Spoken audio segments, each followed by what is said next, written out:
Good morning and welcome to Temple Buddhist Center's Sunday meditation service. My name is Dave and I'm honored to be of service this morning. We hope that our service finds you happy and healthy, but please know that if you're struggling in any way, we hope that Temple Buddhist Center can be a source of refuge for you as we open our hearts to you and your loved ones. Let's begin this morning with some conscious breath work, taking a few moments to ground, to experience the body, and to breathe together. Conscious breathing is where you seal the mouth, breathe deeply through the nose, and then pause for a moment before releasing slowly so that the exhale is longer than the inhale. Let's begin. Breathing in, pausing just a moment, feeling the fullness of the lungs, and releasing slowly. And as you release, checking in with the body, just being aware of what is present and alive in the body right now. And a second conscious breath. Pausing just a moment, ventilating this precious human form, and then releasing slowly. And as you release, see if you can release any worry or concerns from the week. All the energy of doing, going, striving, accomplishing. Just allow yourself a few moments to cultivate the energy of being, not doing. And a third conscious breath together. Pausing just a moment. And releasing slowly. And as you release, take time to invite into your awareness the present moment, fully arriving in the here and now. Here at Temple Buddhist Center, we like to begin the service with a chant. Chanting is an integral part of every tradition, and it's not about being a singer, it's about having a voice.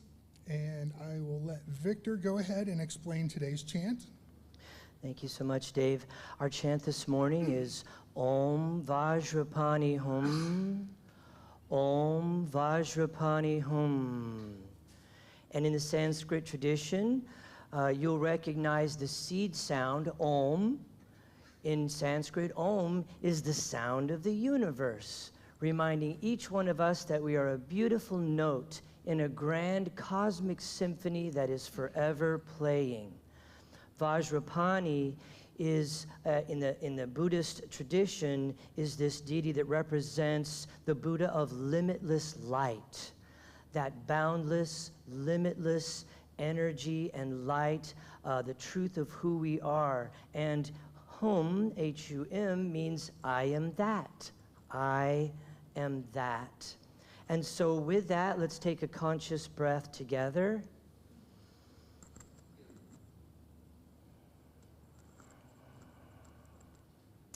And let's begin. Om Vajrapani Hum. Om Vajrapani Hum. Om Vajrapani Hum. Om Vajrapani Hum. Om Vajrapani Hum. Om Vajrapani Hum. Om Vajrapani Hum. Om Vajrapani Hum. With a smile. Om Vajrapani Hum.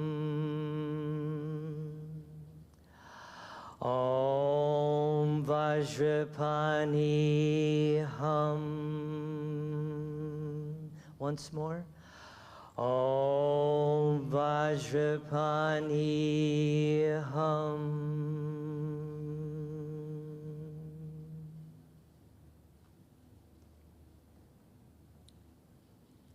Here at Temple Buddhist Center, we practice Western Buddhism, a blend of Eastern philosophy and Western psychology. This new and exciting form of spirituality is dynamic, inclusive, active, and focuses on core Buddhist insights, mindfulness, meditation, and their practical application in our daily life. Our goal here isn't to get everyone to agree on one lineage or philosophy. Rather, it's on cultivating a shared experience of mindfulness, oneness, and love. Whether we are chanting, meditating, or sharing from the heart, we respect that you'll participate only at the level that feels comfortable for you. We take refuge in the three jewels and acknowledge these core values as expressions of the awakened mind: the Buddha, the Dharma, and the Sangha. We value awareness of our own Buddha nature as well as the Buddha nature of all beings, allowing a new perspective of this and every precious moment. The second jewel is the Dharma, the truth teachings that release us from fear and delusion and help us to realize the true nature of who we are.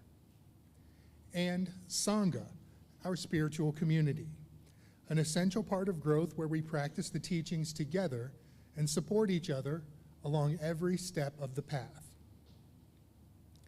Let's take a moment now to silence any electronic devices and to prepare a meditative environment. And we will recite the prayer of refuge 3 times in honor of the 3 jewels. So the prayer of refuge together. In Buddha, Dharma, and Sangha, we go for refuge until fully awakened through the power of generosity, ethics, patience, enthusiastic effort, concentration, and wisdom. For the sake of all beings, may we realize and demonstrate our innate goodness. In Buddha, Dharma, and Sangha, we go for refuge until fully awakened through the power of generosity, ethics, patience, enthusiastic effort, concentration, and wisdom. For the sake of all beings, may we realize and demonstrate our innate goodness. In Buddha, Dharma, and Sangha, we go for refuge until fully awakened through the power of generosity, ethics, patience, enthusiastic effort, concentration, and wisdom. For the sake of all beings, may we realize and demonstrate our innate goodness.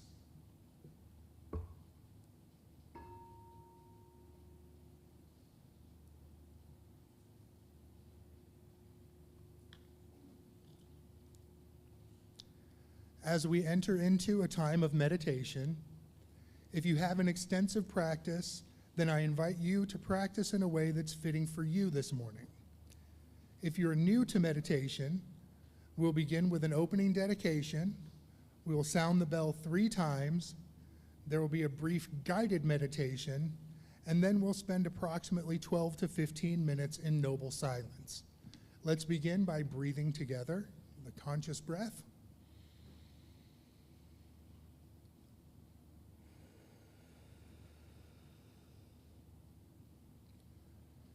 Body, speech, and mind in perfect oneness. I send my heart with the sound of the bell. May the hearers awaken from forgetfulness, transcend the path of anxiety and sorrow, and realize the true nature of who they are.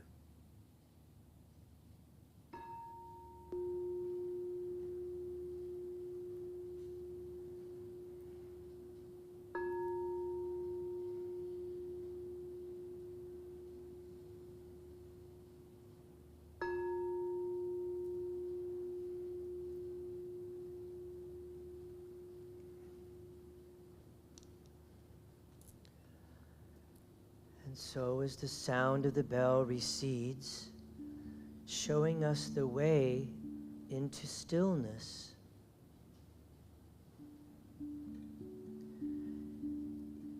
if you need to take another breath, another conscious breath or two, or if you need to adjust your posture,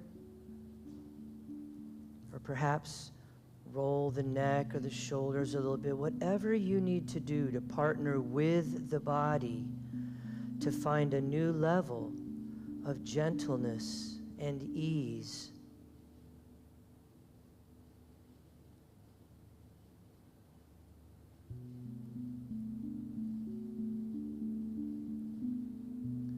With every out-breath, we find a new level of comfort and ease for the body.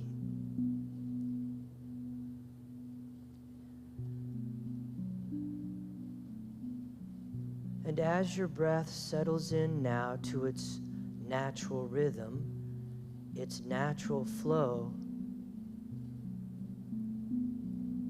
there is a gentleness and a relaxation, helping us realize that we're not doing the breathing. The universe is breathing through us.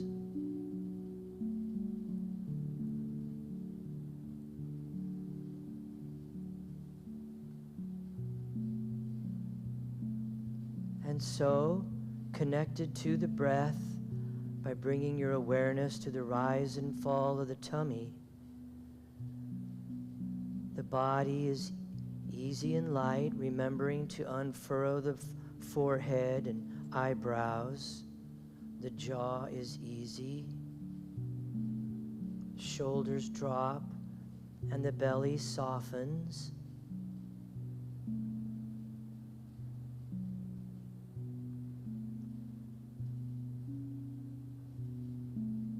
From here, we can bring awareness to awareness itself. Simply noticing when the mind becomes distracted by a sound, whether it's a sound in this room or sound in the hallway. Noticing when the mind becomes distracted by a sensation, the feeling of hot or cold, or perhaps a tummy rumble or an ache or an itch.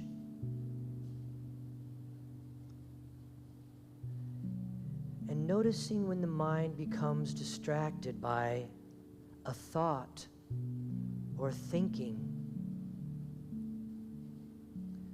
All these things, they just come and go. They rise and fall.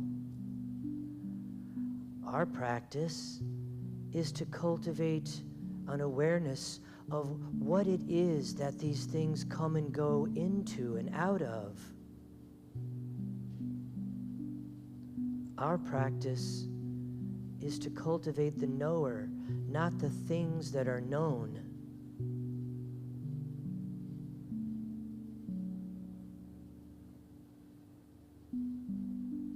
And so, connected to the breath, the body is easy and light, the mind is clear yet receptive to whatever arises, and the heart is open.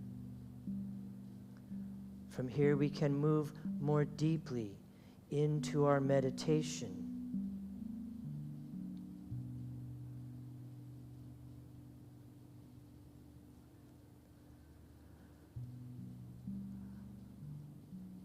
I close my eyes and I see clearly.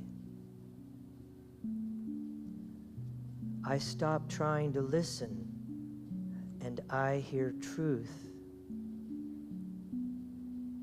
I am silent, yet my heart sings. I seek no contact and find union. I am still and move forward. I am gentle and need no strength.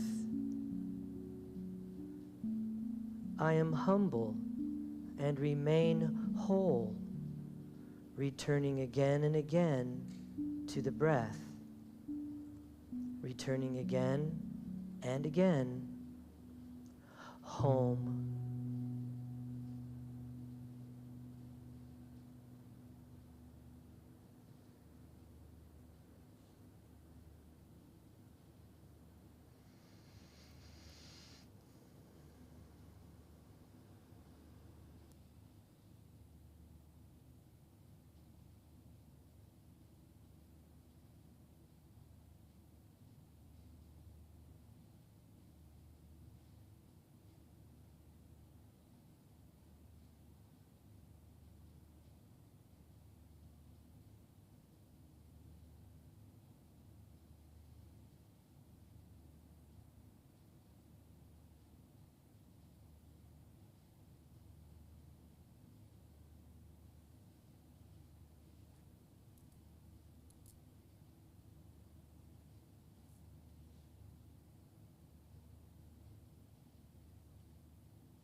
And so I invite you to remain in a meditative state.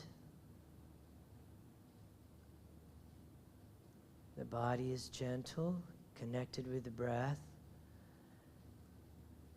As we bring our attention now to the sense door of sound, noticing the sound of my voice or the sound of the air handlers in the room, perhaps the sound of any rustling. And as you become aware of the sense door of sound, at the same time, can you keep a small amount of your awareness on that still, deep silence within? That silence which is not dependent on external circumstances and is always with us.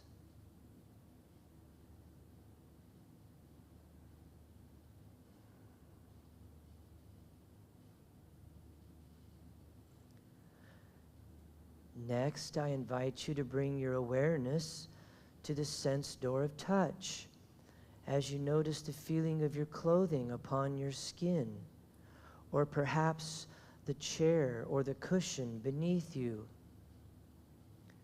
feeling those points of contact. And as you become aware of matter, material, form, at the same time, can you keep a small amount of your awareness on that which is formless?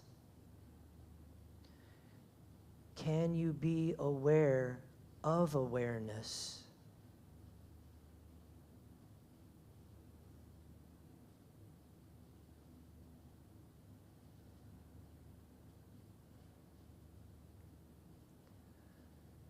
Next, I invite you to bring your awareness to the sense door of sight as you slowly begin to open your eyes, not focusing hard on anything, just letting images and shapes come to you. And as you become aware of color and shapes and walls and bodies, at the same time, can you keep a small amount of your awareness on the space around them? Noticing not the things in the room, but the space around the things. Bringing a sense of the container of the room itself, how space itself is somewhat defined by the walls, but if the walls were gone, the space would still be here. And can you sense the space around the building? Can you sense the space around our beautiful blue planet as it moves through space at a fantastic speed, not only spinning, but orbiting and also twirling in the galaxy itself? The space we occupy is never the same for 2 consecutive moments. And next, I invite you to bring your awareness to the breath as we take a conscious breath together.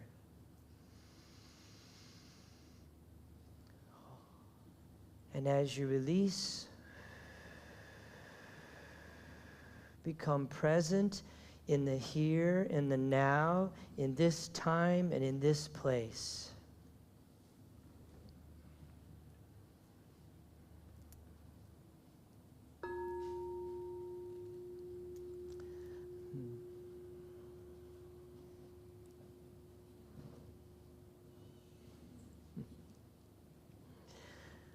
Thank you so much, Jordan and Dave. I appreciate all your help. Good morning, everyone. Good morning. Good morning, everyone. Some of you are still meditating, and some of you are just acting like you're meditating when you're really getting caught up on your sleep. That's okay, we can do that. My teacher used to say some of my best naps have been during meditation. And a big thank you to our very own Sydney, who hand-painted the beautiful rainbow Buddha out front as you were walking in. Some of you may or may not have seen it. It's that front counter out there is where we keep a lot of our sign-up sheets and little flyers for upcoming events. And so today we put out the rainbow Buddha that Sydney made and gave to us last week. So thank you so much for that, Sydney. I think she's not here right now, but she'll probably come to the 10:30 service. And also, some of you may have noticed that there's a little handout sheet right as you come in the meditation hall doors. There's little coloring pages for some of the kiddos who come to the early service. There's also a handout sheet. You do not need it right now. I just wanted to say something now because I will forget before the end of the Dharma talk, and then people will be like, what's all that stuff? So this is a handout that applies to the Dharma talk today. And also, just so you know, if you hear anything strange in the hallways, as I told everybody last week, we did get word that the monks, the Drepung Gomong monks, are coming back. They're going to be here. I'm going to talk more about that during the announcements. But in honor of the monks' arrival, I've been working on my throat singing. I'm getting there, much to the chagrin of all my neighbors at my apartment complex. Many have moved out, so if anybody needs a place. So I would like to begin the Dharma talk this morning on the Laughing Buddha, but I want to be sure and emphasize the importance of the fact that I recognize and realize that not everything is easy and calm for many of the members of our Sangha. Not, every Sunday's different, right? And some Sundays, it's just you're able to cultivate a sense of bliss in your practice, and some Sundays you're really struggling. So although I'm going to be talking about Laughing Buddha and the role of humor in our spiritual practice, I want you to understand that I also recognize that this may be a time when your heart is heavy or hurting. However, there is a medicine in this for that, okay? So please understand and acknowledge that I am aware of these different states in all of our Sangha. So I want to begin the Dharma talk today on the Laughing Buddha with this poem by Aldous Huxley. It is dark because you are trying too hard. Lightly, child, lightly. Learn to do everything lightly. You feel lightly, even though you feel deeply. Just lightly, let things happen lightly, and lightly cope with them. It was so preposterously serious for me in those days. Such a humorless little pig. Lightly, lightly, it is the best advice ever given to me. When it comes to dying even, nothing ponderous or portentous or emphatic, no rhetoric, no tremolos, no self-conscious persona putting on its celebrated imitation of Christ or Little Nell, and of course, no theology, no metaphysics, just the fact of dying and the fact of the clear, luminescent light. So, throw away your baggage and go forward.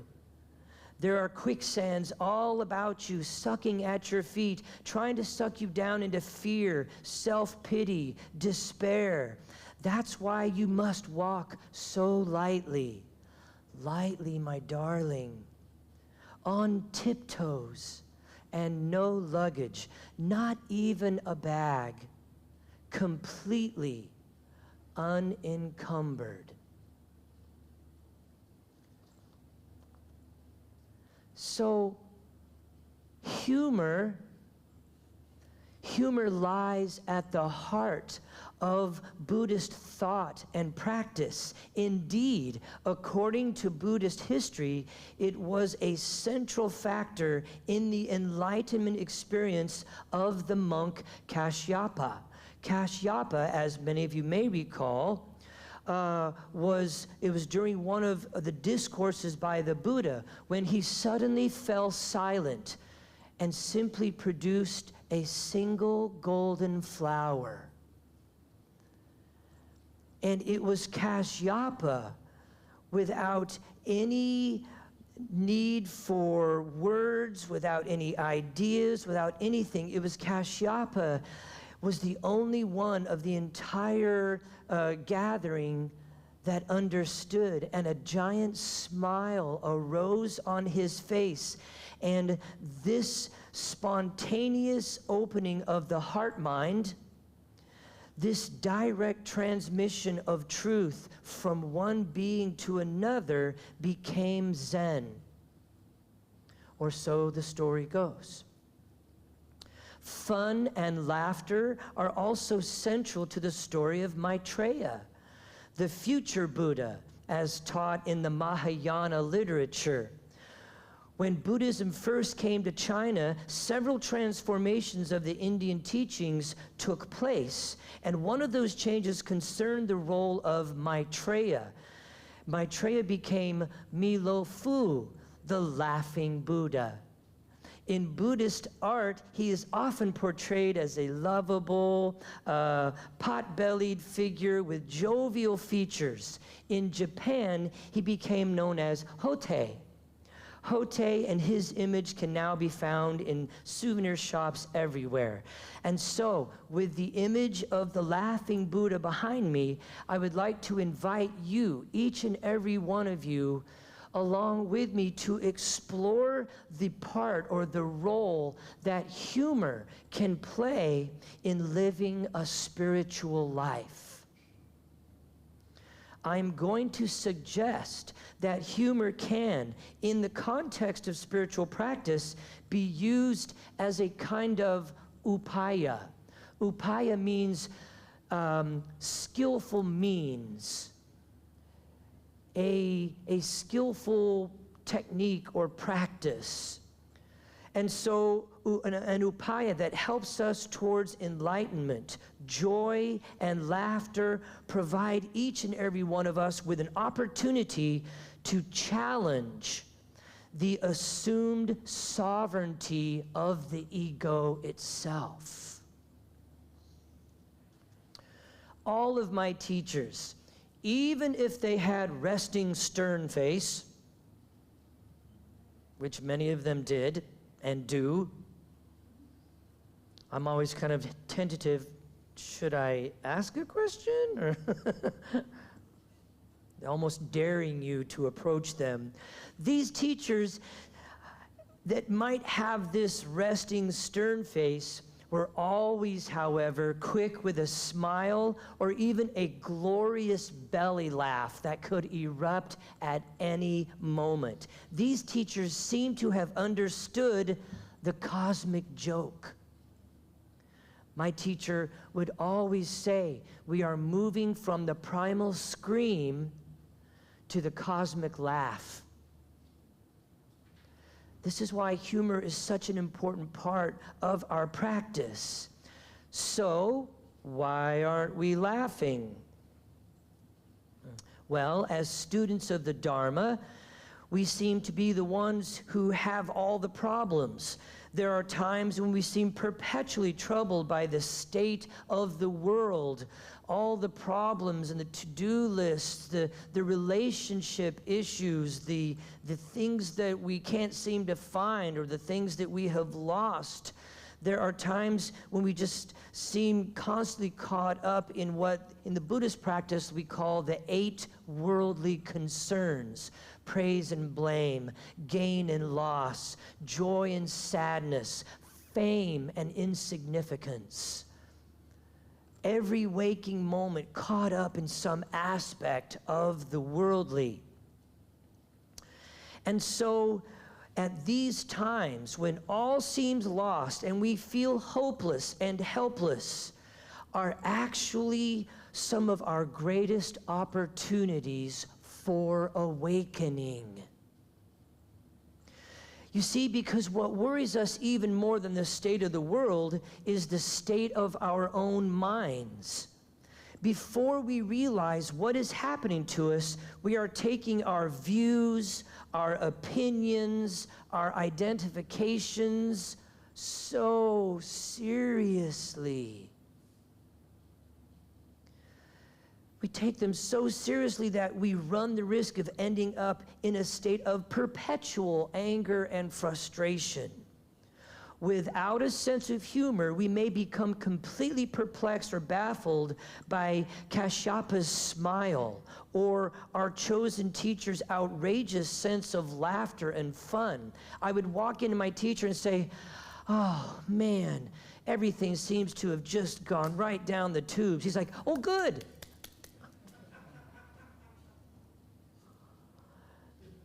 We may even find ourselves asking, what can be so funny or blissful or joyous about all this misery? All the war, the famine, the disease, the social injustice, the racial disparity. It's like, how can a person find humor, joy, bliss, contentment at a time like this? There's suffering that needs to be happening right now. Come on, everybody, get on the bandwagon. And so all of this seems like when we are able to access and find a sense of contentment, bliss, even joy, laughter, it seems like an affront, or it might even feel fake at some point. But the real issue is that we have not yet tasted the divine madness of enlightenment for ourselves. We still lack what the Tibetan teacher Chogyam Trungpa called crazy wisdom, which has been instrumental in transforming the lives of great spiritual teachers the world over. The experience itself can, it is said, help us to walk more lightly in this troubled world, to walk lightly with compassion and understanding. In the Buddhist practice, we say, no snowflake ever fell in the wrong spot. There is nothing wrong. I'm not saying there's not pain in the world. I'm not saying that there's not suffering. I'm just saying there's nothing wrong. We're so intent on making everything evil or wrong or bad, and then we focus on that. One of my teachers used to say, the moment you stub your toe, the whole world goes away, doesn't it? And now all you can focus on is the pain of your toe. But yet, everything else is still there. Everything else didn't leave. Our attention, our awareness has simply collapsed down onto something. And the more that it collapses down onto that, guess what? You're supposed to say what? Guess what? That becomes a habit pattern. And now you can't seem to see anything but the stub toe or enter anything you want there. Loneliness, depression, relationship issues, job issues, work issues, lack, you name it, anything you want to insert in there.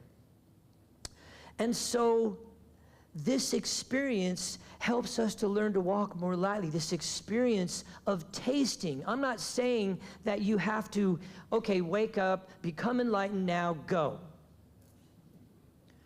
All you have to do is taste it. And the moment you taste it, you cannot untaste it. Now you know. There's a whole nother way of being, a whole nother way of experiencing this life. It would seem then that humor has an important part to play in our spiritual life. Of course, we already know all the physical benefits. I'm not going to bore you with all the publications. The official College of Family Practitioners states that all studies of laughter and health indicate positive results. And blah, blah, blah, blah, blah, blah. It's the studies and the clinical reports and papers are endless. So I won't go into that. How then can humor help us on our chosen spiritual path? Now, I've already suggested that if we cultivate a sense of humor, a lighthearted approach to life, we can enhance a way towards seeing through our egocentric view of life.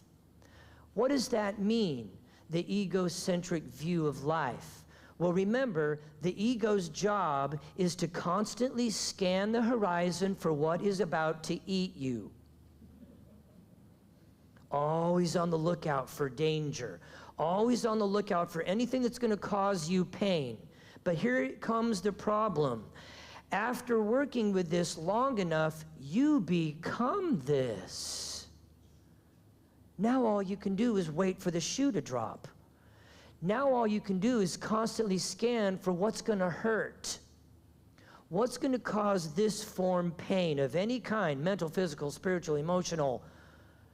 And so you become that, never realizing that there is a whole nother way of being.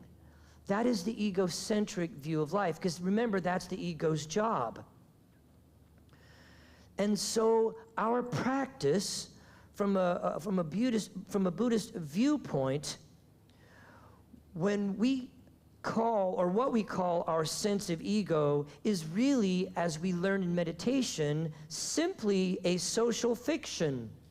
A fabrication of the mind that is continually reinforced by society and its systems. Society is always telling you, every billboard on the highway is telling you that you're not happy until you have this. Once you get this, then you'll be happy. Or if you get this, you'll get all these friends. And then if you have all these friends, you'll be happy. So everything seems to be somewhat built against what our practice is trying to do, what our practice is allowing to unfold in front of us. Society, culture, even our family. Remember, Ram Dass said, if you think you're enlightened, just go spend a week with your family. So even our loved ones around us who may not be practitioners, they don't quite understand and still treat you as they have always treated you. They see you as they have always seen you. My little boy, my little girl, And so family still sees us that way. So when we observe this conditioned pattern of speech and behavior, the egoic mind structures, when we observe this closely, we soon discover that the ego is actually quite selective and can never be a true reflection of our total conscious experience. I'll restate that. Through observation, we see in meditation, when you watch the parade of thoughts, you come to understand that the egoic mind can never actually give us a true reflection of our conscious experience. We create boundaries. Another way of understanding this is to see the ego as a mental model, a collage of acceptable views, opinions, thoughts, and feelings. And on careful reflection, through the practice of meditation and mindfulness, what we refer to as I, me, or mine turns out to be nothing more than an imaginary center of control around which all of our thoughts, words, and deeds revolve. And so, a part of our Buddhist practice in general then, and a method of meditation, and in particular, is to help us realize that in reality we can open ourselves to life without this illusion of being outside of it. Remember, the scanner places us outside of our experience because it's outside looking in. As we cultivate our practice, then we become to a realization of the illusion of how we are tainting every experience, and we're caught up in that labeling, that judging, that bias, that prejudice that's coming with us. So what we learn to cultivate is bare attention, just being absolutely present with our experience in this moment. No judgment, no decision-making, no commentary. To do this, it is necessary to pay careful attention to our thoughts and the images. The principle of letting go of a habituated thought pattern is very similar to that needed to give up a destructive behavior pattern. So smoking, or maybe drinking excessively. The key is to simply begin by not picking up the next cigarette or the next drink. Transcending the habituated patterns of thoughts and feelings, which we call the self or ego, is accomplished in the same way. Here come these thoughts, we're grabbing onto them, then I gotta make sure I go, and then you wake up and you realize that the mind is running amok. So just don't grab onto the next thought. Simply be present. I notice the thoughts as they come and they go. Now, anyone who sincerely undertakes spiritual training soon realizes that you cannot control the ego through sheer willpower alone. The late Alan Watts described the futility of trying to bring the ego under control many times in his lectures and writings. He often offers us this advice. I can't do an English accent and sound like Alan Watts, but here you go. Don't try to get rid of the ego sensation. Take it, as long as it lasts, as a feature or a play of the total process, like a cloud or a wave, or like feeling warm or cold, or anything else that happens of itself. Getting rid of one's ego is the last resort of an invincible egoism.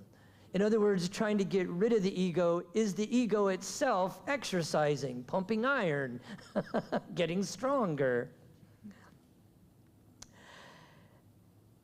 And so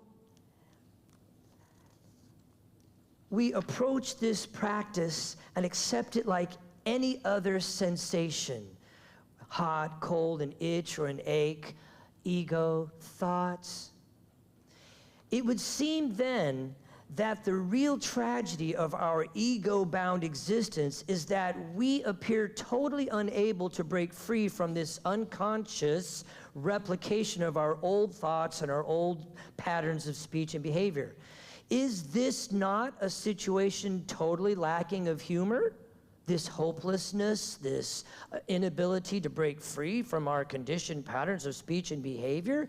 And yet, humor can emerge in that moment when we recognize the absurdity of trying to live our lives on automatic pilot.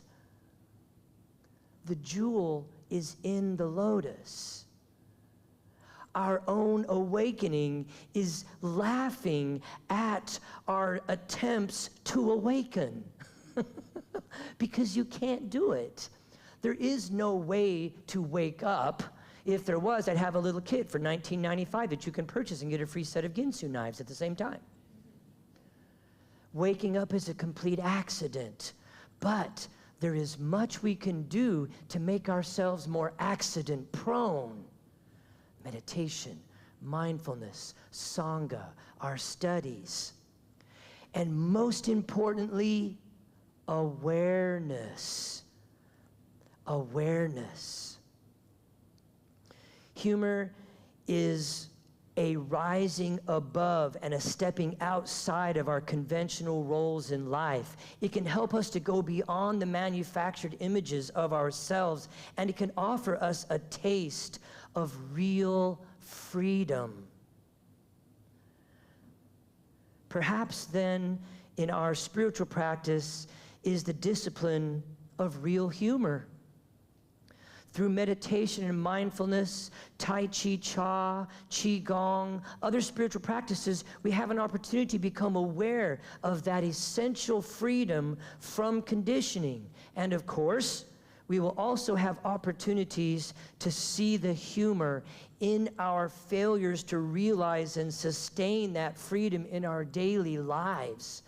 And we learn to go from the primal scream to the cosmic laugh, seeing how these little bodies are trying so hard. As in the opening of the poem I read, it is dark because you are trying so hard. Lightly, my child, lightly. Thank you.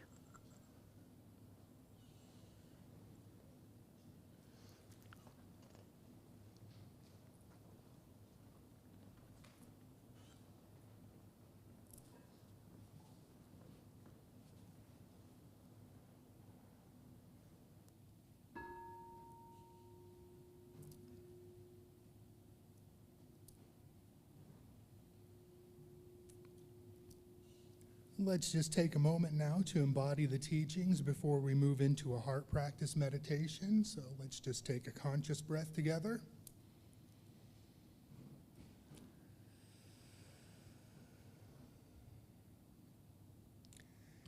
And our heart practice today is an equanimity practice. So feel free to adjust your posture or stretch a little as we transition from the Dharma talk into our heart practice. And just allow your attention to settle into the present moment and experience the body. Closing your eyes, begin to relax any physical tension that's being held in the body by taking another conscious breath if necessary, softening the belly. Relax the eyes and jaw, and allow your shoulders to just naturally fall away from the head. You may want to place a hand on your heart, or form the Anjali Mudra, or maybe place your hands palm up on your lap, whatever feels right for you. And as the breath settles into its natural flow, begin to reflect on your deepest desire for happiness and freedom from suffering for both yourself and others. Reflect on your desire to serve the needs of others and to be compassionately engaged in the world. Reflect on both the joy and the sorrow that exist in the world.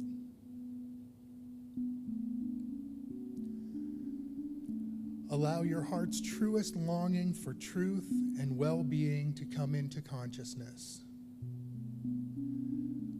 With each breath, breathe into the heart center the acknowledgement of your need to balance your pure intention of creating positive change with the reality of your inability to control people or circumstances. Silently repeat to yourself the following phrases. All beings are responsible for their own actions.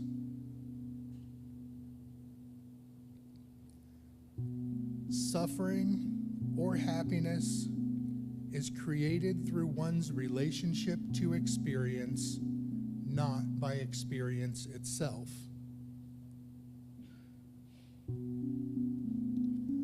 The freedom and happiness of others are dependent on their actions, not on my wishes for them. Relax into the vibration of this balance between harmonizing the heart's deepest desire to help others with the mind's wise response of acknowledging our limitations. And let's take a conscious breath together. Breathing in, I calm myself. Breathing out, I smile at life.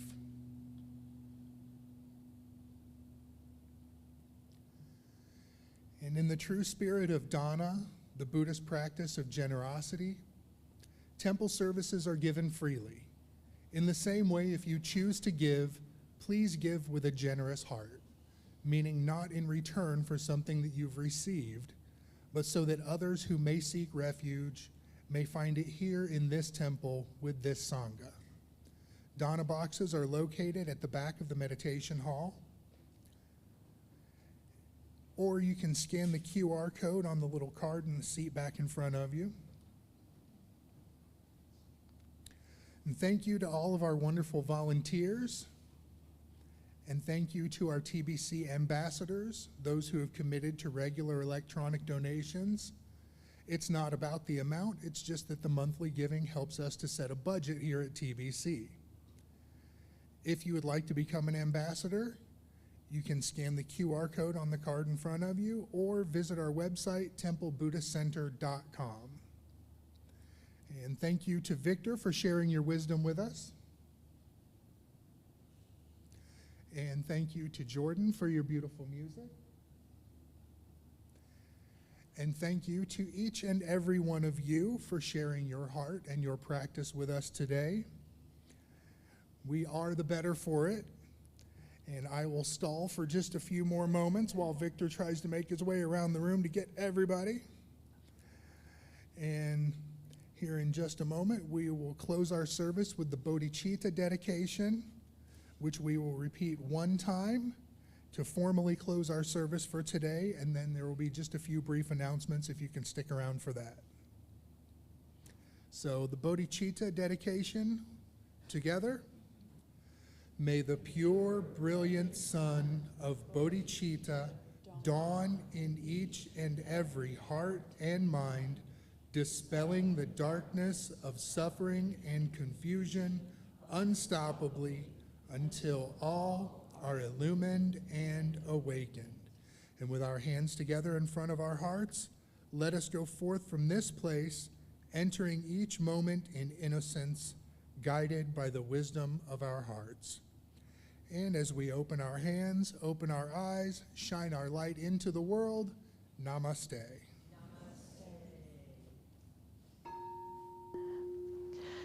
Thank you, everyone, so much. I actually have a number of important announcements for you. A lot of our fall programming and some special events are showing up. So I want to be sure and share those with you. And also, as you exit, don't forget I have a handout at the front door on cultivating humor in your practice. So by all means, please take one, maybe one per family if you guys can make copies at home or something. And don't forget, thank you so much, Carrie, for our delicious crumble cookies and coffee and tea downstairs. If you go downstairs for hospitality, please take a moment to introduce yourself to someone. Say hi. Expand your own personal Sangha as well. Also, the monks are coming. It is absolutely certified now, and what do they call it? Bona fide. It is bona fide. I forgot to put the date, but it's August 15th through the 19th. I'll adjust that slide. It is August 15th through the 19th. I will have many more details soon. We have it set in stone, but we're still figuring out any special events, like if they're going to be doing making momos. They will have their store open. They'll create the mandala up here on stage, and it'll be here for a week. And you can come during the week to sit with them as they're creating the sand mandala, and they'll be chanting. They'll join us for that Sunday service. And so there's lots of great things coming up. So mark your calendars for August 15th through the 19th. Also, on second Sundays is meditation seminar, so that's today. So at 1 o'clock today is our seminar where any members of our Sangha who are having difficulty with any of their meditation or mindfulness practices can come, and we come together as a Sangha and work on any of those problems, giving any tips, techniques, or methods to help people work through those. And then on third Sundays is Authentic Relating. Brian and Tim do a great job of creating a safe and structured container environment for adults to learn to speak more from the heart and less from the head. So, and also we have a new moon celebration that was just booked. It's actually coming up Monday, July 17th. So I think that's next Monday. And it's going to be out at Westwood Park. There will be dances of universal peace. There will be a flower mandala that we will build together. And then there will be chanting. And so I hope you can join us from that from 7 to 9 on Monday, the 17th at Westwood Park, which is literally just about maybe 12 blocks in that direction, which is west. So west, yeah, thank you. And then, of course, don't forget to sign up for all of our different newsletters or volunteer opportunities. Thank you, Liz, so much, if you're watching from home, for our wonderful Temple Buddhist Center store. She said she added something. I think it's in the upper right-hand corner. She added some journals, some Temple Buddhist Center journals. So you can go by and check that out. And then I will leave this up here on the screen. We've added some of those new things. Of course, there is lots of recovery programs. There is the 12:30 Sunday Buddhism and 12-step recovery. Dave leads Recovery Dharma Thursdays at 7. We've got Buddha and the Bean every Tuesday morning, and we've got 30-minute meditation Wednesdays on Facebook Live from 12 to 12:30. Oh, and I had like 3 boxes of books delivered the past week. So our lending library, I would almost go out on a limb to say, is one of the finest in the 4 state areas. So if you haven't had a chance to stop by and let a book check you out and take you home, please do so. There's some wonderful books on the Dharma. And so with that being said, as Zen Master Thich Nhat Hanh always said, sometimes joy is the source of your smile, and sometimes your smile is the source of your joy. Peace and blessings, everyone.